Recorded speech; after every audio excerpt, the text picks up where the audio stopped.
Hello and welcome to the Risen Jesus podcast with Dr. Mike Licona. Dr. Licona is Associate Professor of Theology at Houston Baptist University, and he's a frequent speaker on campuses, churches, retreats, and has appeared on dozens of radio and television programs. Mike is the president of Risen Jesus, a nonprofit organization. My name is Kurt Jarris, your host. On this episode, we'll be looking at the Canonical Gospels as a historical source pertaining to the resurrection of Jesus. Mike, the Gospels seem like a great place to begin as we consider the historical sources about Jesus. Why is it that a historian should consider the Gospels for a source about Jesus' life? Well, first of all, the literary genre in which they are written are ancient biographies. Scholars today typically refer to them as Greco-Roman biographies. And the reason is that there are certain ways and qualities of ancient biographies that appear to be common throughout the Greco-Roman literature when they write in biographical format. And for some reason, there were only two Jews at that time who were writing ancient biographies. That's Philo, who was writing close to the time in which Jesus lived, and then you've got Josephus later on. Philo wrote 3 biographies. Josephus wrote an autobiography. And then after that, the late Louis Feldman, who was the leading Josephus scholar, he's not a Christian, but a Jewish historian, he said that after Josephus and Philo, we don't have any biographies of Jews until modern times. So it seems that Jews were typically not writing biographies at that time. So Greco-Roman biography was pretty much the only game in town. And Josephus's autobiography shares a whole lot in common with the literary conventions of Greco-Roman biography, as does one of Philo's 3 biographies that he wrote, his life of Moses. So typically these are the Gospels share a whole lot in common with that Greco-Roman biography. But, you know, if you have problems with Greco-Roman biography and that label, as some do, then you could just say ancient biography, since the extant Jewish biographies shared a whole lot in common in terms of the characteristics of that genre.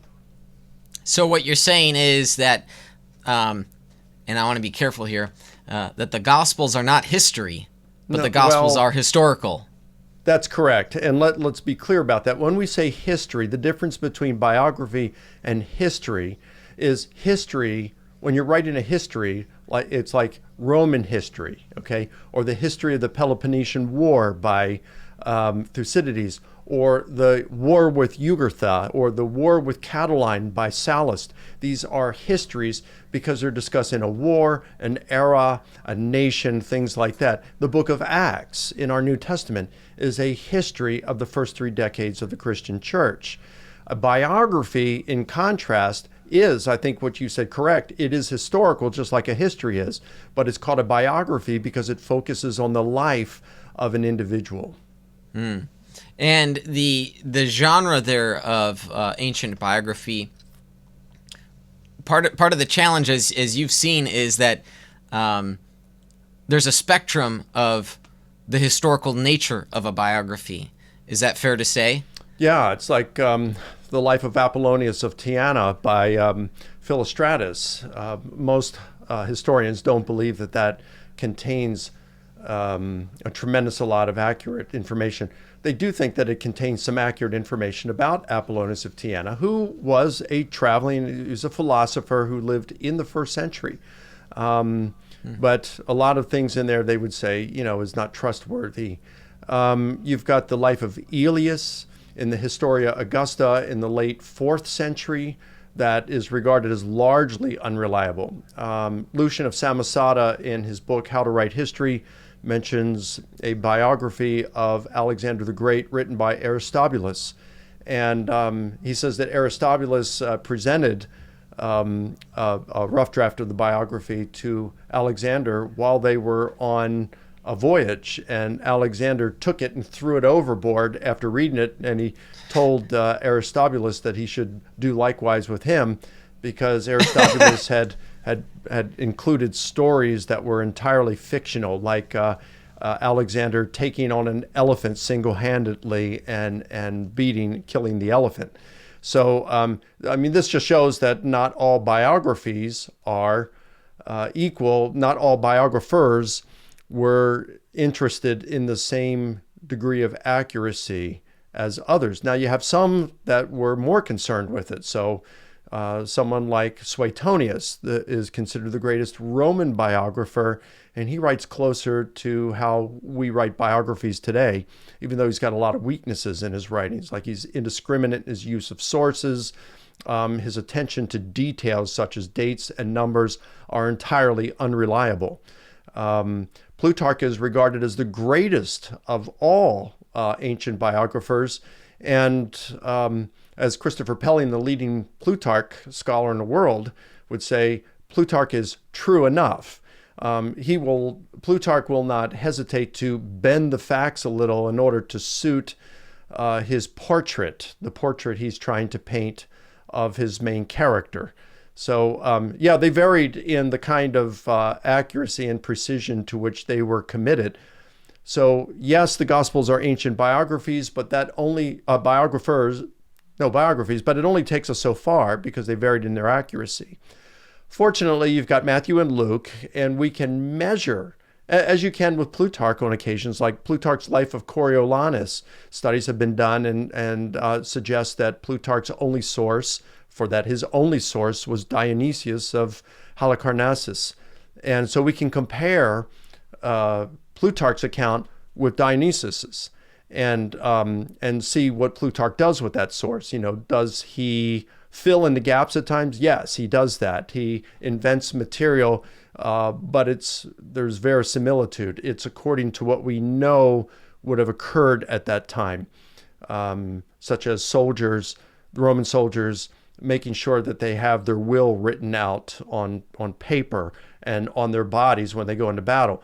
Well, we can do something similar with at least Matthew and Luke, because scholars are convinced that they both used Mark as their primary source and supplemented it. So we can compare how Matthew and Luke used Mark and see that they use Mark with integrity. And that gives us confidence.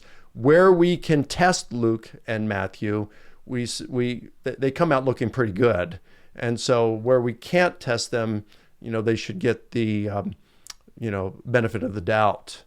Yeah. But there's also challenges, when it comes to the Gospels that are typical, like they're anonymous, they're biased, they contain some differences in the way they report things. We can unpack that if you want. Good, yeah, that's exactly. I was going to ask a follow-up here. The Gospels, if we're considering the Gospels, aren't they just the biased memories of the followers of Jesus, the social prophet, a good moral teacher, and because of the followers here, maybe these miracle stories are just a way of exaggerating Jesus as this figure, like with Alexander the Great taking on the elephant with one arm. We have to, at least when we approach the text as historians, not as theologians, but as historians, we have to be open to that. So, you mentioned Alexander the Great. Plutarch mentions a story about Alexander's birth, that he was, I forgot which god it was, who allegedly impregnated Alexander's mother. So in a sense, his mother wouldn't have been a virgin, but he would have a divine paternity. Suetonius mentions the divine paternity of Caesar Augustus, that around midnight, Augustus's mother Attia was in the temple of Apollo, and Apollo took the form of a snake and entered Attia and impregnated her. So Augustus is the son of God. He is the son of Apollo. And so when we see stories like this, and there are others, okay, like I think Dionysus was the product, the child of Zeus, who impregnated a woman. So we've got these kind of stories. So, you look and you say, well, is the virgin birth kind of like that? Is cut from the same cloth as some of these? And what about the miracles? There are other miracles in the Greek, the Roman, the Jewish literature. So we come to the text without the presuppositions of that can't be involved in a text that's allegedly divinely inspired, because the historian can't presuppose it's divinely inspired. And so these are some of the challenges for the historian when we come to the Gospels. Yeah, so we can't view the text theologically, but we can have some good assumptions. For example, if we believe God exists and works miracles, that's going to impact how we read the text, whether that's the Gospels or even some other document about Alexander the Great or some other, some Roman figure. So that sort of all plays into our methodology. Is that fair? That's fair. And that's where we got to look at evidence too. You've got the miracles of Jesus. According to Graham Twelftree, who's a specialist on the miracles of Jesus, he says that the miracles of Jesus are one of the very best attested components of Jesus's life. It's attested in the earliest sources, like Mark, the Gospel of Mark. It's in multiple independent sources, such as Mark and John. It's even mentioned in unsympathetic sources, such as Josephus. He mentions that Jesus was known as a worker of amazing deeds. He doesn't call them miracles. The term that he uses there, though, is the same thing he uses for one of the prophets. I forgot if it's Elijah or Elisha in the Old Testament, but so it's a work. He's a worker of astonishing or amazing deeds. So you look at these things, and we have really good evidence that Jesus did perform at least deeds that were interpreted or viewed by eyewitnesses as miracles. Let's talk about the date of the Gospels. Decades later from the time of the events. So the Gospels are allegedly to have been written decades past when these events occurred. And don't people have like a faulty memory? We have documented cases of what's called the Mandela effect, and that's where people think that Nelson Mandela died in prison, so it's in America we have maybe what we could call the Sinbad effect, where people think Sinbad, the comedian and actor, was in a 1990s film Shazam, but actually that's not the case. It was Shaq. And I think it was called Kazam or something like that. So the Mandela effect can really play with people even just a couple decades later. Maybe that's what we're seeing here with the Gospels being written so late compared to when the events occurred. Well, we have to be open to that kind of possibility. But that's why we look at things like multiple independent sources. So when we come to Jesus, just the New Testament literature alone, you've got the Gospels. So you have Mark, the earliest of the Gospels. You've got John, which most scholars, they would think that, they debate over whether John was familiar with the synoptics. But even those who do think that John was familiar with the synoptics, most of them do think that John wrote independently of them, that he provides another testimony. You've got Paul, who mentions a number of items about Jesus, his crucifixion for one, and that he was believed to come from the seed of David, which would mean his the messianic line, that Jesus was believed to be the Messiah. Of course, through Paul, we know that he believed Jesus rose from the dead, and we know that the other apostles were testifying and proclaiming that Jesus rose from the dead. We can get to their testimonies from Paul. So, there's just a number of things like this and some others through multiple independent sources, early sources, unsympathetic sources, like some of those we'll be talking about, Josephus, Tacitus, Lucian, Mara bar Serapion, and some others, non-Christian sources. That's why we look at those things. You look at communal kind of memory, not just the memory of a single person, but the memory is preserved by a community of believers. Which back then it's different than it is today. Okay, so what you're talking about, like some of the examples that you gave about Shazam or whatever, I don't know what you're talking about there. So it's a 90s reference. Yeah. So, that's probably some misunderstandings by some individuals, would be my guess. And yeah, our memory is not perfect, but we tend to recall the gist of things. And if that weren't the case, then, we wouldn't be writing histories today. We wouldn't be doing documentaries still today of World War II, interviewing vets from that war, even though it's, what are we looking at? 75 years later. And yet there are some survivors and they can still testify to some of those things. If their memories are entirely unreliable, stop interviewing them, right? Stop interviewing Korean War vets. Stop interviewing Vietnam War vets more recently, because the Vietnam War has been over for 45 years, and that's a longer period of time than the time the Gospel of Mark was written and when Jesus died. So many of us will recall us who were adults at the time have a pretty good memory of what happened on 9/11. Where we were, what the weather was like, when we learned that the Twin Towers had been attacked by terrorists, and the Pentagon, and the plane crash in the Pennsylvania farm field. So we do have, some decent memories, and even if some people misremember what the weather was like on 9/11, which I think it was pretty much the same here in the U.S. It was sunny all over. But if someone misremembered that, still you got communal memory. Most people I've asked who were adults at the time, if they remember what the weather was like on 9/11, they remember it because they were emotionally involved and impacted by that event. But of course, if you ask them what the weather was on 9/11 last year or even this year, they may not know. But they'll remember what it was like 19 years ago because they were emotionally impacted by it. Yep. I can still recall teachings of my college professors, and those are lessons and teachings which, even if I don't remember verbatim, I still remember the essence of their teaching and could put it into terms that would be faithful representations of what they taught me.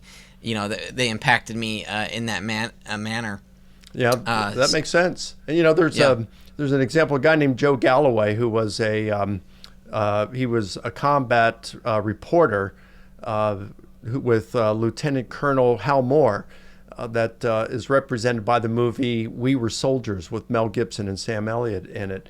And I saw Joe Galloway in a documentary, and so he's talking about those 4 harrowing days of intense combat with the North Vietnamese army during, I think it was 1964, 1965.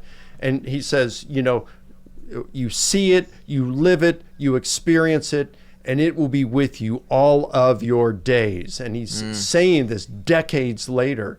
And, we have to remember, if these people actually saw Jesus walk on water, they saw him raise the dead. They saw him confront the Jewish leaders. They saw him crucified. And then later they saw him alive and in perfect health, having been raised from the dead. You will remember those things decades later. Good. Well, Mike, here's a question. The authorship of the Gospels is a contested issue. We can't exactly have a high degree of certainty because the Gospels, maybe on the manuscripts it'll say the Gospel according to Matthew, but it doesn't say within the text, this is Matthew, the disciple of Jesus, who has written this. So, the Gospels in that sense are, unreliable because we don't know exactly who wrote them, do we? Can we be certain about who wrote them? By certain, we mean 100%, no. The evidence we have for the authorship of the Gospels, I think, is good, but it's by no means perfect. The Gospels are anonymous, strictly speaking, because in the earliest manuscripts, they do not have the titles, the Gospel according to Matthew, Gospel according to Mark, etc. and none of them have the name of the author in the proem, the beginning of that gospel. But people make too much out of this, because out of the nearly 100 biographies that were written within 150 years on each side of Jesus, biographies written of anybody, the 48 that we have that have survived from Plutarch, the 12 that we have that have survived from Suetonius, the one we have from Tacitus, Josephus's autobiography, and some others, only one of them within that period of 150 years of each side of Jesus, only one of them contain the name of the author in the title or the proem, and that's Lucian's Passing of Peregrinus. That's it. Other than that, there are no others. So the next time you have it, it's the life of Aelius in the Historia Augusta, latter part of the 4th century. So it was customary not to have the author's name there. And in fact, all of Plutarch's lives are entirely anonymous. His name doesn't appear anywhere throughout those biographies. You have the war with Jugurtha, the war with Catiline, the histories, all by Sallust. They're entirely anonymous. You have Livy's Roman histories, entirely anonymous. And yet somehow the ancients knew that the authors for this. I would say, and we can get into it a little more if you want. I don't know how much time we have, but the evidence we have for the traditional authorship of Matthew, Mark, Luke, and John is actually better than the evidence we have that Plutarch wrote those 48 biographies attributed to him, and no classicists question the authorship of those 48. So certainty, no. How good is the evidence? I mean, some things are still in question, of course, with the Gospels, especially Matthew. But there's disputes over John as well, over some ambiguity or vagueness in some of the testimonies. But I think we're on to say that we have no idea who wrote them, I think is naive and misleading. To say we can't be certain of it, I think would be fair, but I think we can have a pretty good idea about, we can say that the Gospels are, at minimum, they are rooted in eyewitness testimony. Yeah, and maybe we could say it's reliably certain, but maybe not, a high degree of certainty, something like that. There's a spectrum there. Well, for some of them, like Mark and Luke, we have better evidence, right? Right. John, even the majority of scholars today who reject the traditional authorship of John, saying that John, the son of Zebedee, did not write it, most of them still think that the author of John's Gospel used one of Jesus's eyewitness disciples as his primary source. Yeah. And I think there's good evidence that even if Matthew did not pen that Gospel, he was a major source behind it. But I think Matthew was intimately involved in the composition of that Gospel. Yeah, interesting. So this leads us to a question from a listener, Lucas. He's wondering if this is a good argument against Matthean authorship of Matthew, and he provides a tweet here from Inspiring Christianity. So the tweet is this: the fact that Matthew, one of the 12 apostles, copied the story of his own call, along with over half of his whole account, from someone who was not as close to the events as he was, I think he's referring to Mark there, isn't a challenge that Matthew wrote Matthew, seems like a knockdown argument for me. So if Matthew really wrote Matthew, why would he have to be so dependent upon Mark, even for events that Matthew would have been an eyewitness of? Yeah, that's a fair question. I think a lot of folks on both sides of the aisle, whether conservative or skeptical or liberal, I think they make the mistake of imagining Matthew sitting down and penning this gospel by himself, or for that matter, any of the gospel authors doing it, with the possible exception of Luke, but maybe not even Luke. Look, Cicero was one of the most highly educated and proficient writers in all of Rome. And yet, he talks about how he's writing a letter to Tiro, who was his amanuensis, his secretary, who helped pen things, write things down. And he said that Pompey had come over and asked him to read something he had written.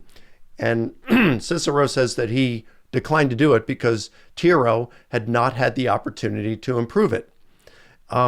So Tiro helped him not only the composition of material to make it better, but also in his oral presentation of it. And then you got Paul. In at least 3 of his letters, he mentions at the end, I, Paul, write this greeting with my own hand, which means he didn't write the rest. Now, does that mean that his secretaries were taking dictation? Probably not. And here's why. My friend Randy Richards has done groundbreaking work on this. And he says that he will, in his class, and he's written a book about Paul and the secretaries of his letters. He says that in his class, he will give a piece of papyri, a reed, and ink to his students, and will say to them, okay, take some dictation. Paul, an apostle, pick up the reed, dip it in the ink, write down a minute later, of Jesus Christ. Do the same a minute later, by the will of God, a minute and a half later. You can't dictate in this way. So what probably happens is Paul gives them the secretary some ideas. They take notes, they write it down, they compose the letter, come back to Paul. That's if he's not writing it himself. They compose the letter, come back, Paul reads it, makes some corrections, they do the final draft, and Paul signs off on it. When you come to Romans, which is the crown jewel of Paul's letters, chapter 16, verse 22 says, I, Tertius, who wrote this letter, greet you in the Lord. Tertius probably did a whole lot more than taking notes. He probably artistically and framed that letter, and that's why it's the best of Paul's letters. So if Paul and Cicero will rely on a secretary to do a whole lot more than take dictation, then we can expect the gospel authors, who probably, with the exception of Luke, probably did not have the education of Paul and Cicero, that they're going to rely even more on a secretary who would take notes and then compose those things. So it doesn't matter that the disciples were Aramaic speaking, whereas they're written in Greek and all this kind of stuff. So, yeah. Yeah, good. Well, you, interestingly enough, give the rating of possible to the Gospels here, but we're going to leave that on a cliffhanger and discuss that in next week's episode about that rating of possible. Would love to hear an explanation from you on that. But we've run out of time for this week. So thank you for cluing us in a little bit about the Gospels and the material that they provide regarding the evidence for Jesus. They're, of course, maybe the most well-known source for the life of Jesus that people know about. If you'd like to learn more about the work and ministry of Dr. Mike Licona, you can visit risenjesus.com. It's there that you can find authentic answers to genuine questions about the resurrection of Jesus or the historical reliability of the Gospels, and a host of other subjects as well. Loads of free resources, ebooks, PDFs, video debates that Mike has done. Lots of great content there. If this podcast has been a blessing to you, would you consider becoming one of our financial supporters? You can go to risenjesus.com/donate to begin your support of this program today. Please be sure to subscribe to Dr. Licona on Facebook and follow him on Twitter. Subscribe to the podcast here on YouTube, the Google Play Store, iTunes, so you can get updates about when new episodes come out about this program. This has been the Risen Jesus Podcast, a ministry of Dr. Mike Licona.